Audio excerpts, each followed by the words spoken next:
Boa noite, queridos. Graça e paz de Jesus seja sobre o teu coração. Amém? Amém. Na verdade, assim, eu louvo a Deus, né, por esse tempo. Eu louvo a Deus pela oportunidade, né, da gente poder compartilhar um pouco, né, daquilo que Deus fez na nossa vida, né? E hoje pela manhã eu estava orando acerca desse tempo. E meu clamor a Deus foi que Ele trouxesse ao menos uma pessoa aqui nessa noite que possa se encher de esperança, que possa olhar para nós e ver assim uma luz no fim do túnel. Porque Deus tem feito muitos milagres no nosso meio. E verdadeiramente, assim, eu louvo a Deus por tantos milagres que Ele tem feito, né, na minha vida e na vida da Uênia. Amém? Amém. Conforme Bira falou, né, eu me chamo Alexandre, ela é Uênia. E, na verdade, assim, eu vou começar contando um pouco da minha história, né.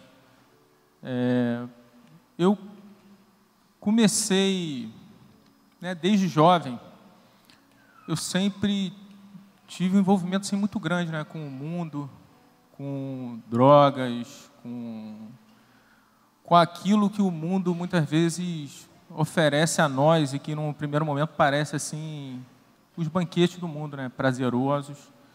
E aí, muito jovem, ainda com 12, 13 anos, eu comecei a usar drogas, né? E aí, nesse decorrer da minha juventude, da minha adolescência, né, me envolvi com tráfico. Era uma pessoa, né, violenta, uma pessoa assim que tinha um envolvimento profundo, né, profundo, até com facção, e aí vivia assim realmente assim muito pecado assim muito enraizado assim no meu coração, né? Eu cresci muito seguindo muito o pecado, né? Muito profundo no pecado. E aí, né, no meio dessa condição, né, eu com 21 anos, 22, conheci o Uênia. E aí eu comecei a namorar com a Uênia, né? A gente começou a se relacionar. E não era diferente, né? Assim, tudo aquilo que eu vivia do mundo, né, de ser uma pessoa violenta e tal, agora eu vivia com a Uênia, né? Era uma pessoa violenta também com ela, né? A gente se agredia mutuamente. E aí, com 3 meses de namoro, o Uênia ficou grávida, né? Depois de 3 meses que a gente se conheceu, o Uênia engravidou.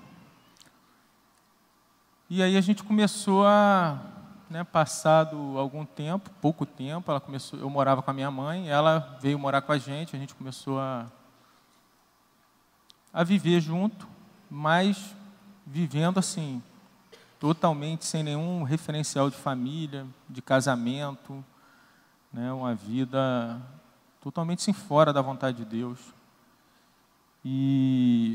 Mas nesse meio tempo, como minha mãe já caminhava, né, já conhecia o Senhor, eu comecei a olhar para o reino de Deus, né, e ver assim as pessoas, e via alguns princípios que as pessoas muitas vezes guardam, e mesmo o ímpio, né, a gente vê que funciona, né? Tem gente que primicia, a pessoa primicia é próspera. Eu olhava aquilo e falava, pô, legal, né? Eu olhava famílias, casamentos, né? Homens, mulheres, filhos, falava, pô, as pessoas são diferentes, né? E comecei a desejar ter aquilo que Deus pode nos dar. Mas, na verdade, eu não desejava Deus, né? Eu não desejava Jesus, eu não desejava morrer para poder alcançar essas coisas, né? Então, assim, eu comecei a me relacionar com Deus, mas um relacionamento de barganha, né? eu vivia inserido no meio da igreja, mas olhando muito mais para aquilo que Deus podia me dar do que para aquilo que eu podia dar a Deus, né? Na verdade, eu não queria morrer, eu não queria dar a minha vida para Deus. E aí, no meio dessa barganha, dessa vida, né, dessa forma, aí teve um episódio, né? Na verdade, eu trabalhava embarcado, era piloto de ROV, né? Na verdade, ROV é Veículo de Operação Remota, né? É uma sigla em inglês. É um robô não tripulado, né, que faz intervenção em poços de petróleo, enfim. E aí eu trabalhava nessa área, porque mesmo em meio a esse envolvimento com as drogas, com o tráfico, eu estudava, né, fazia lá o curso técnico e tal, então às vezes pode achar, mas pô, tinha envolvimento com droga, mas chegou assim a ter uma profissão, né, legal, mas assim, na verdade eu vivia todas essas coisas, mas seguia lá estudando, né? Igual eu creio que muitos conseguem viver dessa maneira. E aí, trabalhando, nesse relacionamento com Deus, um dia eu estava indo embarcar, né, próximo ao Ano Novo de 2005, né, ao Réveillon de 2004 para 2005, e aí, já barganhando, olhando, né, o reino de Deus e tal, e aí, no caminho, no ônibus, eu comecei segui, hoje eu vejo, né, na época talvez eu não visse, mas segui barganhando com Deus, né, comecei a orar a Deus da seguinte forma, né, falei, pô, Senhor, se eu não embarcar hoje, eu vou passar o Réveillon com os irmãos, congregados, né, a gente tem esse costume aqui, né, todos os anos a gente passa a virada aqui juntos, e aí, mas no meu coração eu já estava barganhando realmente, porque eu sabia que 31 para a primeira era um dia, né? Depois vem aqueles dias subsequentes ao Réveillon, da cidade cheia e tal. E no meu coração eu ia continuar vivendo essa vida, né? Um coração dividido. E aí foi uma experiência assim tremenda, porque quando eu cheguei no aeroporto, eu coloquei lá a minha bolsa, meu supervisor, que era meu chefe lá no trabalho, mais um piloto, a gente colocou a bolsa, o segurança da Petrobras, o primeiro bolsa que ele abriu, a bolsa mais externa, ele encontrou um invólucro com droga. E aí, naquele momento, os seguranças vieram, já me cercaram e tal, e eu fui detido, né, levado para a delegacia, logo depois liberado. E aí, na Petrobras, quando a política de álcool e droga, né, se você tenta embarcar com álcool ou com droga, o que quer que seja, seu nome vai para uma lista que você, né, durante 10 anos, você fica proibido de entrar em qualquer instalação da Petrobras. Até se tiver uma reunião num prédio, você não consegue entrar. Na hora que dá seu CPF, o sistema bloqueia, a segurança patrimonial vem e te impede. E obviamente, né, eu saí daquele contexto ali, né, arrasado, né, me sentindo alguém extremamente incapaz, né, alguém extremamente, né, saí mal. O Enia já estava grávida, inclusive, nessa ocasião. E aí retornei para casa, mal, liguei para ela, chorando e tal. E, obviamente, passei o Ano Novo aqui, né, congregado, junto com os irmãos. Depois do Ano Novo, não fui para a noitada, né, porque estava mal. Mas, com o passar do tempo... e aí, o que acontece? E aí, passados assim, cerca de 3 meses, a gente, né, começamos a caminhar, eu comecei a caminhar, e aí eu tive uma oportunidade para conversar lá com o diretor da Petrobras, que era dessa área patrimonial e tal. E eu entrei num dilema, né? Porque quando eu fui preso, eu disse lá, né, a bolsa não era minha, essa bolsa é emprestada. Peguei emprestada e tal, segui mentindo, né?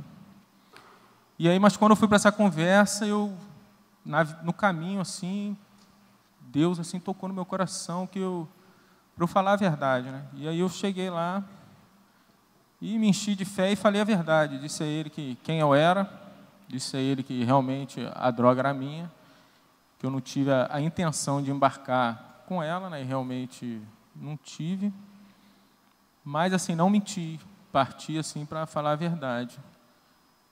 E aí, consequentemente, né, 3 meses depois eu fui readmitido na mesma companhia, é a empresa que eu trabalho até hoje, né, tem 14 anos que eu trabalho lá. E aí, como que, aquilo que eu falei, né, como que você pode até viver uma vida ímpia, uma vida fora da vontade de Deus, mas se você guarda alguns princípios, naquelas áreas ali, Deus te honra. Deus te honra, né? Tem ímpio que faz coisa, né? Franco fala isso, né? Tem ímpio que faz coisa que crente não faz. Né? O cara primicia, é próspero, mas tem uma vida pessoal totalmente arrebentada, né? E eu creio que por guardar esses princípios, Deus começou a me prosperar. E aí, em 3 anos, eu já era superintendente de RV, né? Que é o maior cargo dentro da área de RV. E era algo assim que eu sonhava em chegar em, sei lá, 15 anos, 20 anos. O superintendente mais novo da companhia ali naquela época tinha 45 anos, né, e eu tinha 25. Mas ainda assim, prosperando nessa área, em outras áreas eu seguia fazendo a minha vontade, né? Meu coração, ele não se rendeu assim por inteiro, né? Eu guardava alguns princípios e por isso prosperava nesses princípios. E aí, passado algum tempo, né, eu seguia assim caminhando, mas ainda assim buscando meus interesses, né? Seguia na casa do Pai, mas vivendo segundo a minha vontade, né? Na verdade, se eu fosse chamado para algum compromisso, mas tivesse outra coisa que me interessasse mais a fazer, eu seguia fazendo a minha vontade, né? Eu e o Enio. E aí, nesse tempo, passado algum tempo, eu comecei embarcado, comecei a ir me distanciando de Deus, né? Até que um dia, né, eu ali embarcado, eu acabei caindo em adultério, né? Comecei um relacionamento extraconjugal no trabalho, né? E eu lembro que assim que isso aconteceu, assim, no dia seguinte eu fui ligar para a Uênia para saber, né, como é que estavam as coisas, as crianças e tal. E ela atendeu o telefone, eu não conseguia falar. Assim, eu chorava copiosamente, não conseguia falar nada. E ela, pô, o que houve? O que aconteceu? Por que você está assim e tal? E hoje eu sei, né, que na verdade, embora eu nunca tivesse sido inteiro, né, o Pai, com toda a tua misericórdia, o Espírito Santo, ele habita em nós, né? E aí eu creio que, né, o Espírito Santo, ele ainda seguia falando comigo, não faz. Aquela voz, né? Não. Mas com o tempo, obviamente, o Espírito Santo foi se apagando, até o ponto que eu passei assim, eu não senti mais nada, né? E aí eu já nem remorso sentia, e aí fui seguindo nessa empreitada para o mundo. Mas assim, nesse tempo eu permanecia nas atividades da igreja, né? Eu permanecia, né, com o coração no mundo, mas assim, a reunião geral vinha, os irmãos seguiam tentando me resgatar, né? Os irmãos me buscavam, falavam, né, quantas vezes estive aqui com o Edi e tal, e até confessava alguns pecados para Edi, mas seguia como desde lá do começo, né? Próspero em algumas áreas, mas fazendo a minha própria vontade. Até o... Vou falar? Deixar ela falar aqui um pouquinho com você, né? Tá? Na verdade, assim, nessa queda dele, que ele teve lá com a mulher, aquela coisa toda, eu cooperei muito, porque, tipo assim, quando lá no começo daquelas coisas, que eu estava grávida, que ele saía, chegava em casa e aí a gente se agredia, me deixava em casa, ia para a noitada, aquela coisa, só chegava no outro dia. acabou que, quando a gente já estava vivendo no meio dos irmãos, tal, eu jogava muito na cara dele, eu falava, Alexandre, falava. Assim, não fazia meu papel de esposa, jogava na cara mesmo, achava que nunca mais, assim, se ele me falasse um não para alguma coisa, era motivo para briga o dia todo, dormia sem se falar, e ele embarcava assim. Eu não guardava meu marido, não guardava meu casamento. Então, vejo que eu cooperei muito com isso. Aí, quando ele caiu, que ele deu uma afastada, eu segui, né? Segui os irmãos me ajudando, me aconselhando. Dava meus moles também, porque os irmãos me aconselhavam de uma maneira e eu fazia de outra, porque eu achava que com a força do meu braço eu ia trazer ele de volta, né? Eu não confiava inteiramente assim, ai, Deus vai fazer. E aí eu dei muito mole e acabou que eu ajudei assim o processo de volta dele. Demorou mais até por minha culpa, né? Porque eu não fui sábia. E aí teve um momento que, tipo assim, eu quis andar, quis fazer, vinha aquele momento de fraqueza, sabe? Eu pensava assim, pô, eu sou nova, ele está aí curtindo a vida, curtindo com mulher, e eu estou aqui perdendo meu tempo, eu sozinha com a minha filha em casa e tal. Mas, ao mesmo tempo, o Espírito Santo falava comigo que, se eu fosse para esse caminho, era um caminho sem volta. E aí, eu ia para Deus, sabe? E, tipo assim, Deus começou a me dar fé. Eu tinha uma fé, assim, eu falava para minha sogra, Sônia, Deus vai restaurar meu casamento e Ele vai me dar um filho. Eu lembro que ela ficava olhando assim, porque ela acompanhava de perto. Ele saiu de casa, ficou 3 meses fora de casa, foi para a casa da mãe dele. Então, a mãe dele via a condição dele mais do que eu, né? E ela ficava assim, olhando, ai, meu Deus. Mas eu queria, sabe? Eu permaneci assim, e com a ajuda dos irmãos, foi difícil, mas os irmãos todo o tempo assim, me ajudando, me aconselhando, né? Eu permaneci. Amém. E aí, conforme o Ena falou, né, dentro desse contexto aí, passado algum tempo, eu saí de casa, e aí eu fiquei 3 meses fora de casa, né? E aí, embora meu coração já estivesse distante de Deus, embora talvez o meu coração assim nunca tivesse realmente assim totalmente perto de Deus, né? Em todo esse tempo de caminhada com o Senhor, né?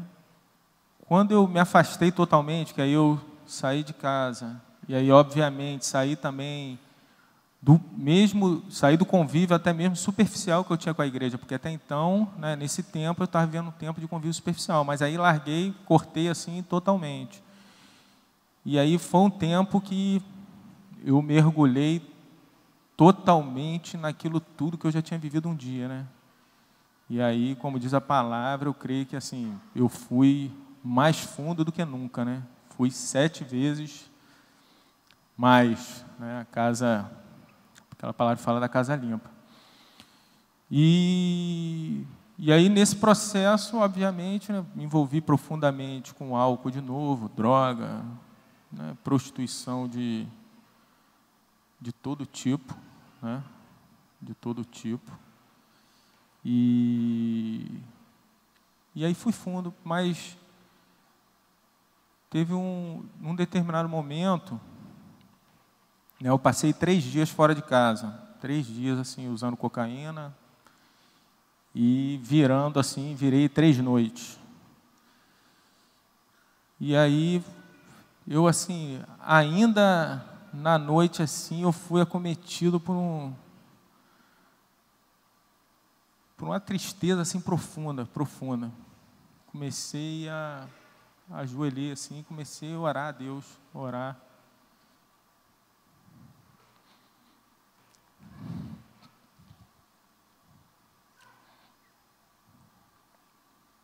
E aí Deus começou a falar comigo. E me mostrar, né, acerca de tudo que eu tinha vivido no reino. Né, embora naquele momento também eu nem enxergava que eu era tão superficial no reino, talvez isso eu só vim enxergar agora, né, depois de, sei lá, de ver Jesus, né, depois de resolver morrer mesmo, morrer para a minha vontade, morrer totalmente. Embora tenha que morrer muito ainda. Mas, assim, Deus falou claramente comigo, né? O que você está fazendo com a tua vida, cara? Você vai viver nessa condição até quando? Né? De onde eu te tirei? Pô? E aí, nesse momento, foi meio tipo filho pródigo, né?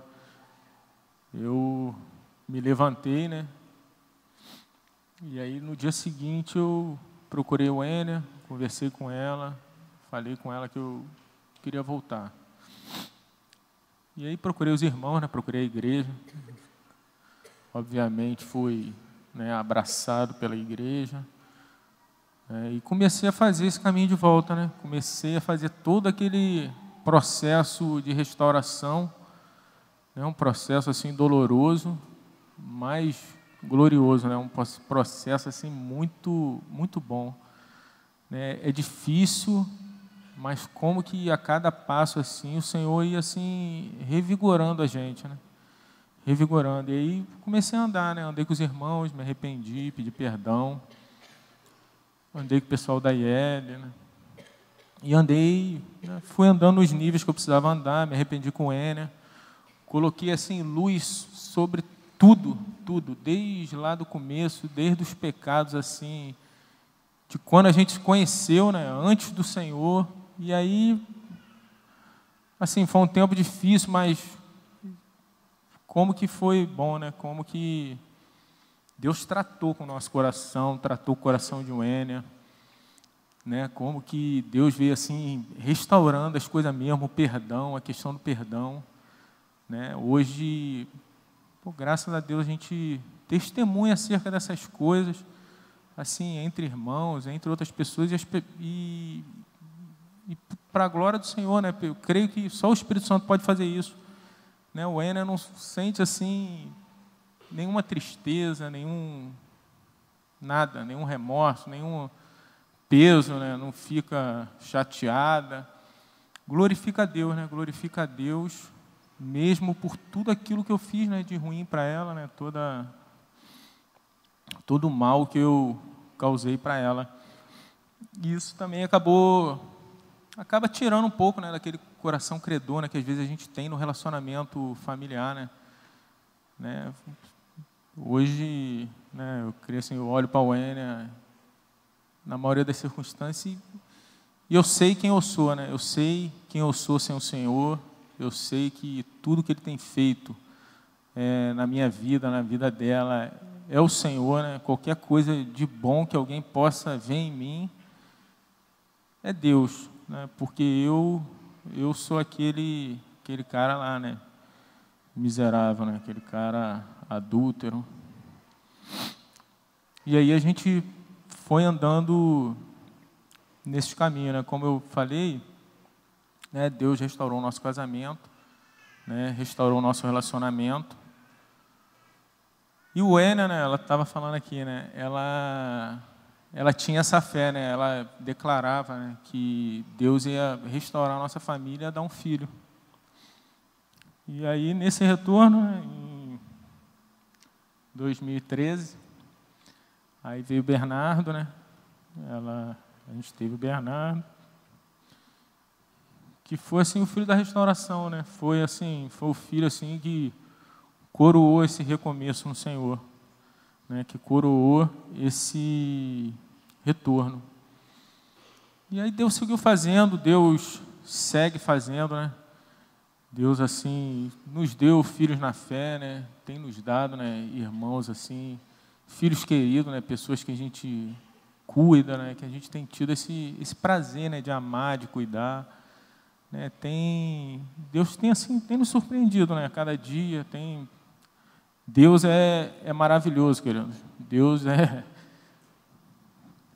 O Senhor deixa a gente assim sem palavras. E conforme eu falei, né? Quer falar mais alguma coisa? Quer falar? Eu não ia falar nada.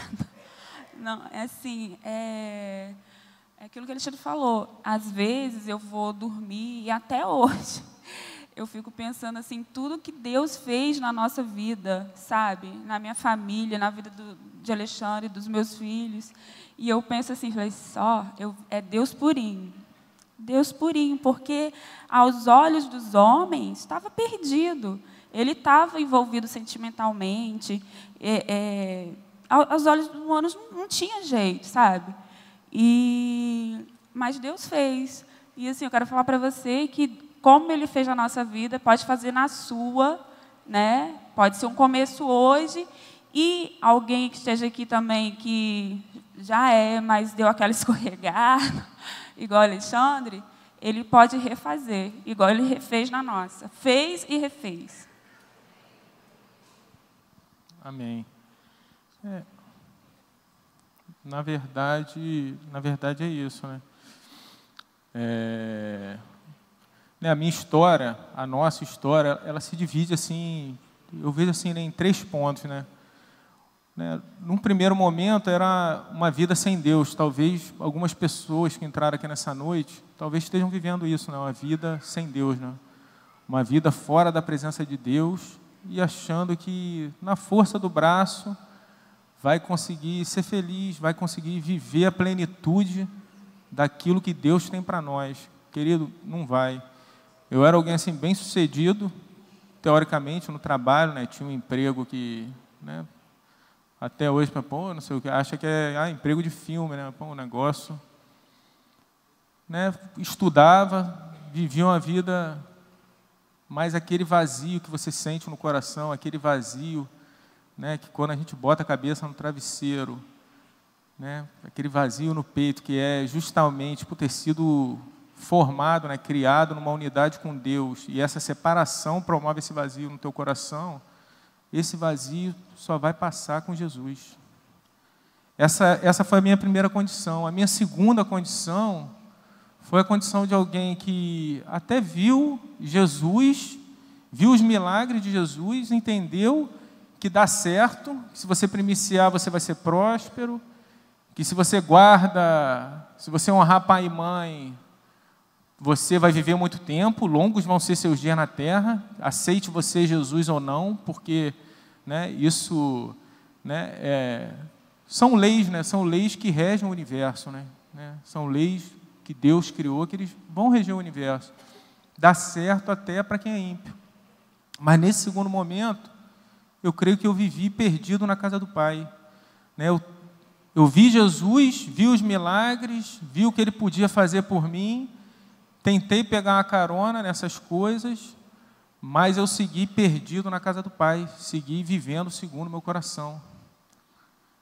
E até recebi algumas dádivas do Senhor, trabalhos, tudo, mas eu continuei vazio, querido. E continuei, mais do que isso, vulnerável à ação da minha carne e à ação do inferno na minha vida, à ação do diabo, porque eu não tinha entregue o meu coração totalmente ao Senhor, né? Amém? E hoje esse terceiro momento, né? Que é quando, né, a gente decidiu, né, entregar a vida para Jesus, né? Amém? Jesus, ele tem esse poder de ressuscitar os mortos. Se alguém entrou aqui morto nessa noite, Jesus é poderoso para ressuscitar, amém? Mas você vai precisar morrer, porque se você não morrer, Jesus não ressuscita vivo. Amém, querido? Queria encher teu coração de fé, eu queria que você pudesse encher de fé de que aquele que prometeu, né, aquele que é fiel para cumprir, ele vai cumprir a boa obra na tua vida, independente da sua condição, se é uma condição sem Deus, se é uma condição de alguém que viu Deus, mas que não morreu, que você possa encher de fé nessa noite. Hoje é teu dia. Amém? Em nome de Jesus.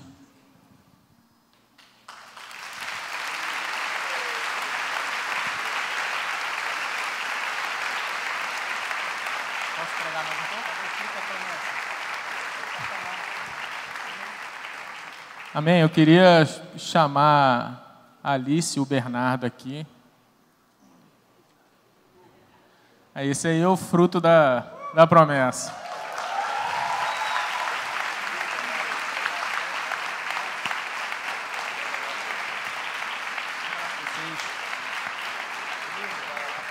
Aleluia. Vamos orar por essa família. Assim como Deus fez na vida do Alexandre e da Wênia, Deus pode fazer por você hoje, em nome de Jesus. Você crê nisso? Estenda suas mãos para cá. Pai, em nome de Jesus, nós queremos te dar graças, ó Deus, pela tua obra maravilhosa na vida dos teus filhos, a forma como a tua mão forte alcançou a vida do teu filho, Senhor, e hoje ele pode abrir os seus lábios e testemunhar as tuas maravilhas. Nós te damos graças por isso, porque aquele que começou a boa obra é fiel para terminar.